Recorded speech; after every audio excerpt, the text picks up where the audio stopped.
അപ്പോൾ എല്ലാവർക്കും പുതിയ വീഡിയോയിലേക്ക് സ്വാഗതം. ഓമൈക്കടവിലേക്ക് ശേഷം അശ്വിൻ മാരുവത്തിൻ്റെ ഡയറക്ഷനിൽ പ്രദീപ് രംഗനാഥൻ, അനുപമ പരമേശ്വരൻ, കയാദ് ലോഹർ എന്നിവർ പ്രധാന കഥാപാത്രത്തിൽ അഭിനയിക്കുന്ന ഏറ്റവും പുതിയ റൊമാൻറ്റിക് കോമഡി എൻ്റർടൈനർ മൂവിയാണ് ഡ്രാഗൺ. +2 96% മാർക്ക് വാങ്ങി വളരെയധികം മികച്ച വിദ്യാർത്ഥിയായി പേരെടുത്ത ഡി രാഘവൻ കോളേജ് ലൈഫിലേക്ക് എത്തുമ്പോൾ ഡ്രാഗണായി എങ്ങനെ മാറുന്നു എന്നതും അതിനുശേഷം അദ്ദേഹത്തിൻ്റെ ജീവിതത്തിൽ നടക്കുന്ന രസകരമായ സംഭവ വികാസങ്ങളാണ് സിനിമയുടെ ബേസിക് സ്റ്റോറി ലൈനായിട്ട് വരുന്നത്.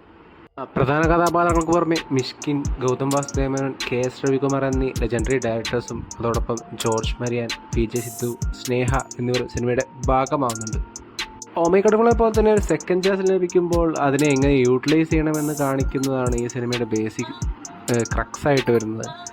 കോളേജ് ലൈഫിൽ നമ്മൾ കാണിക്കുന്ന പല കാര്യങ്ങളും അത് കോളേജിൽ തന്നെ അവസാനിപ്പിച്ച് ജീവിതത്തിലേക്ക് കിടക്കുമ്പോൾ അവയുടെ പെർസ്പെക്റ്റീവ് മാറുന്നതും അതിനെ എങ്ങനെ ഹാൻഡിൽ ചെയ്യുന്നു എന്നെല്ലാം വളരെയധികം മെച്യൂർഡായി തന്നെ ഈ സിനിമയിലൂടെ ശ്രമിച്ചു എന്ന് തന്നെയാണ് സിനിമ കണ്ടു കഴിഞ്ഞപ്പോൾ എനിക്ക് തോന്നിയിട്ടുണ്ടായിരുന്നത്.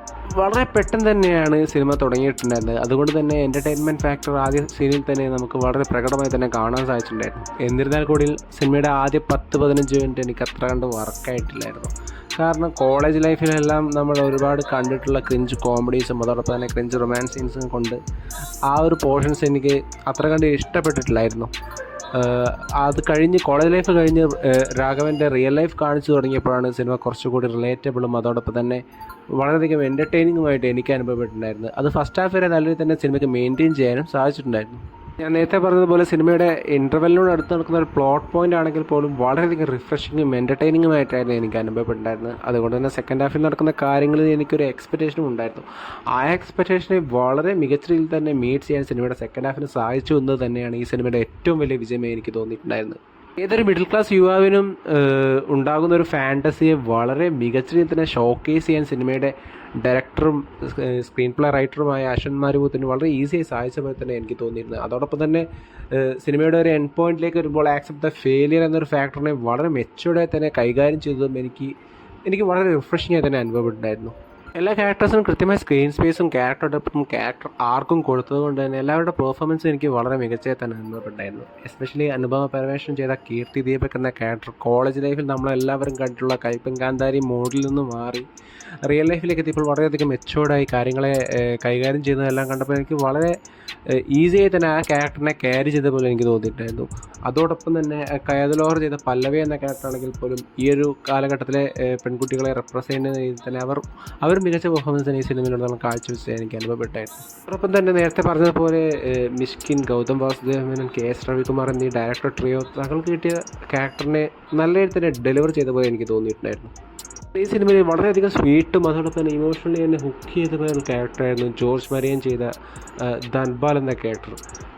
ഡ്രാഗൻ്റെ അച്ഛനായ ഈ ഒരു ക്യാരക്ടറിൻ്റെ ആ ഒരു ഇന്നസെൻസിനെയെല്ലാം വളരെ ബ്യൂട്ടിഫുള്ളായി തന്നെ അദ്ദേഹം ഡെലിവർ ചെയ്ത പോലെ എനിക്ക് തോന്നിയിട്ടുണ്ടായിരുന്നു. അവസാനമായി പ്രദീപ് രംഗനാഥൻ ചെയ്ത രാഘവൻ അല്ലെങ്കിൽ ഡ്രാഗൺ എന്ന ക്യാരക്ടറിനെ നമ്മൾ ലവ് ടുഡേ എല്ലാം കണ്ടതുപോലെ വളരെയധികം എനർജറ്റിക് ആയി തന്നെ അദ്ദേഹം പെർഫോം ചെയ്തത് എനിക്ക് തോന്നിയിട്ടുണ്ടായിരുന്നു. എനർജറ്റിക് സൈഡിന് അപ്പുറം ക്യാരക്ടറിനെ നല്ല രീതിയിൽ തന്നെ കൊണ്ട് തന്നെ പ്രായത്തിനനുസരിച്ചുള്ള മെച്യൂരിറ്റിയും ആ ഒരു ക്യാരക്ടറിൽ കൊണ്ടുവരാൻ അദ്ദേഹം ശ്രമിച്ചതായും അതിനെ നല്ല രീതിയിൽ തന്നെ ഇംപ്ലിമെൻറ്റ് ചെയ്തതായി എനിക്ക് തോന്നിയിട്ടുണ്ടായിരുന്നു. അതുകൊണ്ട് തന്നെ അദ്ദേഹത്തിൻ്റെ one of the best performance ആയി തന്നെയായിരുന്നു എനിക്ക് തോന്നിയിട്ടുണ്ടായിരുന്നത്. എനിക്ക് ലവ് ടുഡേക്കാട്ടും വളരെയധികം ഇഷ്ടപ്പെട്ടൊരു ക്യാരക്ടറാണ് ഈ സിനിമയിലെ ഡ്രാഗൺ എന്ന ക്യാരക്ടർ. ടെക്നിക്കൽ സൈഡിലേക്ക് വരികയാണെങ്കിൽ നികേത് ബൊമ്മിറെഡ്ഡിയുടെ സിനിമാറ്റോഗ്രാഫിയും പ്രദീപ് രാഘവൻ്റെ എഡിറ്റിങ്ങും എസ്പെഷ്യലി ലിയോൺ ജെയിംസിൻ്റെ മ്യൂസിക് പ്ലസ് BGM ഡിപ്പാർട്ട്മെൻറ്റും സിനിമയെ നല്ല രീതിയിൽ തന്നെ ലിഫ്റ്റ് ചെയ്യുന്നതായി തന്നെ എനിക്ക് അനുഭവപ്പെട്ടിട്ടുണ്ടായിരുന്നു. ഇൻ കൺക്ലൂഷൻ തുടക്കത്തിൽ കുറച്ച് ഫ്ലോസ് ഉണ്ടെങ്കിൽ പോലും അവയെ നല്ല രീതിയിൽ തന്നെ കവറപ്പ് ചെയ്തുകൊണ്ട് വളരെയധികം എൻ്റർടൈനിങ്ങും എൻഗേജിങ്ങുമായ ഈ ഒരു കാലഘട്ടത്തിന് അനുയോജ്യമായ കഥയെ വളരെ മെച്ചുവേർഡായി തന്നെ പറയാനാണ് അശ്വത് മാരുമുത്തു ഡ്രാഗണിലൂടെ ശ്രമിച്ചിട്ടുണ്ടായിരുന്നത്. അതിൽ 100% വിജയിച്ചു എന്ന് തന്നെയാണ് ഈ സിനിമ കണ്ടു കഴിഞ്ഞപ്പോൾ എനിക്ക് തോന്നിയിട്ടുണ്ടായിരുന്നത്.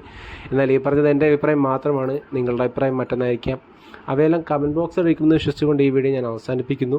വീഡിയോ ഇഷ്ടപ്പെട്ടാൽ ചാനൽ സബ്സ്ക്രൈബ് ചെയ്യുക. അപ്പോൾ മറ്റൊരു വീഡിയോ വീണ്ടും കാണും വരെ ഗുഡ് ബൈ.